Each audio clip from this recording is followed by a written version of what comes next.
South Asians have transformed America. Growing up in California, many of my friends were Desi American. We bonded over the same hustle. Make the American dream and make your parents proud. When we think of Silicon Valley, we think of the revolutionary companies like Google, Microsoft, Adobe, all led by Desi CEOs. From politics to technology, their influence is undeniable. But where are the women? And why aren't they in mainstream Hollywood or music? Besides Mindy Kaling, I can't name a single brown woman who's a household name. So are Desi women just not creative and all doctors and engineers? Or are we just not paying attention? I'm Amy, I'm alive and well. Let's go find the tiny threads that connect us all together. Crazy Rich Asians first came out, I remember feeling really seen. And since then, East Asian representation has exploded, from K-pop to TikTok and Labubu. But what about South Asians? The first major wave of South Asians in the US came from Punjab in the early 1900s. Many worked tough jobs in lumber mills, railroads, and California's farm, even helped cultivating the Central Valley's arid land with irrigation techniques they knew from home. But the US wasn't exactly kind. The 1907 Bellingham riots drove Punjabi workers out of Washington. California's alien land laws barred Asian immigrants from owning land. And still, they persevered. Fast forward a century, and South Asian immigration has exploded, bringing with them their food, culture, and their art. First of all, welcome. My name is Devanshi. I go by Devu. I grew up doing Bharatanatyam, which is an Indian classical dance form that Devadasis performed. Devadasis were temple dancers. They essentially swore their life to the temple. Then they became prostitutes because that's just what happened in colonial India. There is what is called an Arangetram, which is a 2-year solo recital. For us, it's kind of like a dance graduation, like your dance high school diploma, in a sense. So it's 2 hours of just you and maybe one other person. Yes. Jesus. Growing up in the Bay Area, it felt like every Desi girl knew how to dance. So many that I started subconsciously seeing Indian dance as being less professional or hard than jazz or ballet. As a baby, I would sit there in the car in my 40-minute car rides and just do this forever. But that cannot be further from the truth. Classical dance forms is incredibly technical, especially their precise finger placements, the mudras. It's Pataka. Pataka. Tripataka. Tripataka. Yes. Ardhapataka. Chandrasha. Arala. Arala. Sukatundaka. Oh my god, I can't do this one. This is as close as I can get. Good job. Indian classical and folk forms don't always fit neatly into Western definitions of professional art. They're deeply cultural and meant for community, not just commerce. I think dance and music is so entrenched in even cultural customs. I think I saw this map of dance forms in India and it was just insane. I think it gave me such an appreciation for the cultural richness that exists in the subcontinent. There's Bhangra, Garba, Fudi, Odissi, the list goes on. But how are Desi women blending traditional art with more modern mainstream art?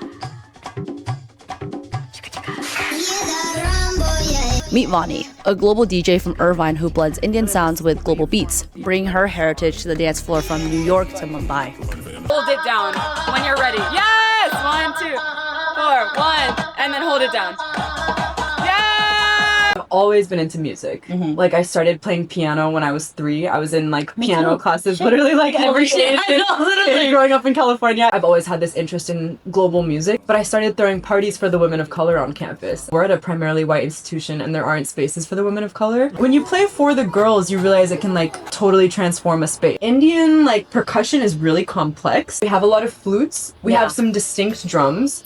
We have some distinct horns. Being a Desi DJ and then playing in Latin spaces or Arab spaces or Afrobeat spaces, and then I drop a Punjabi track and it goes crazy and everyone's oh my god, we've never gone out to this before. It feels like really important cultural work. Put people on to how fun our music is and what's really going on. The growth of these minority left spaces really were driven by the Harlem Renaissance of the 1920s, a flourishing of African American art and culture that laid the groundwork for Black literature, visual art, and eventually the Civil Rights Movement. By the 60s, Black art institutions in New York were empowering artists of color to collaborate, create, and tell their own story. And these movements help open doors for Arab, Latin, Indigenous, and Asian artists to find their own space to be seen and celebrated. I think anytime you want to play for another cultural space, it feels like a privilege because I feel like I have to build with that community before I can DJ for them. And so it's a lot of like relationship building. I will attend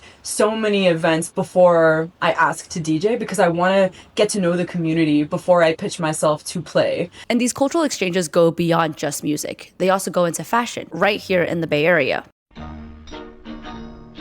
बेकरार करके हमें यूं न जाइए आपको हमारी कसम लौट आइए बेकरार My name is Shirey, and I am the founder of PIMP. PIMP is a media and marketing company. It stands for Professionals in Media and Production. Shoe is called Pehchan, which means identity. Idea is counterculture and hippie culture with Indo-Western. We're at Haight-Ashbury, which is known for identity. Indo-Western style, a fusion of South Asian and Western aesthetics, like wearing a classic kurta with jeans. Every neighborhood has their own identity. I love pretty much every neighborhood. Huge fan of the Tenderloin, actually. Like, if you step into some of the stores, a lot of it actually will have Indian clothing that they'll get shipped in from India. It's a countercultural statement showing that Indian diaspora here blends into modern Western art to create a unique intersection. I feel like most people in the US are only familiar with ding, ding, ding, ding, ding, ding, ding, and it's just Punjabi. It pains me.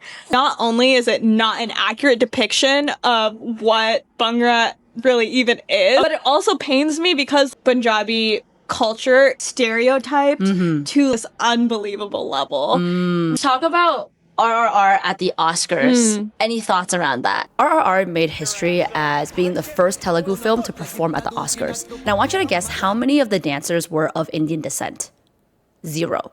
Not a single one. Like, RRR is a Telugu movie, and like there are no Telugu dancers on stage. Right. Like, it's 2025, and we are not casting brown people as our dancers in this brown movie. While Devanshi, Vani, Shirey all grew up in California, their experiences as brown creative women couldn't be more different. Representation isn't about having one or two in the spotlight, because no one person can speak for the millions of people that live here.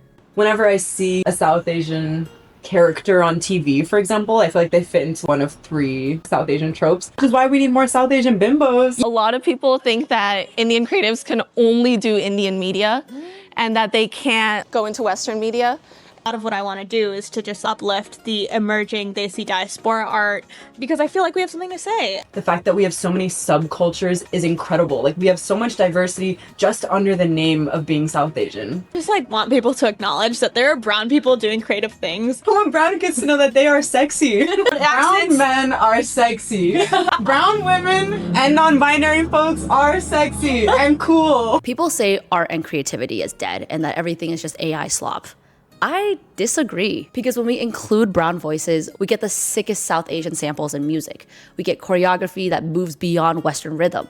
We get fabrics, colors, and stories that expand our cultural vocabulary. So you're not doubtful of like mainstream Not finding? doubtful. Not doubtful at all. There hasn't been this like momentum towards like, I want to spotlight brown creatives. Right. But I think it's there, and I feel like it's just like picking up more and more speed and more momentum. It's just about when the mainstream decides to platform it. But I think that's like gonna happen soon. There is more art to be found and to be celebrated. We just need to give the right people the stage.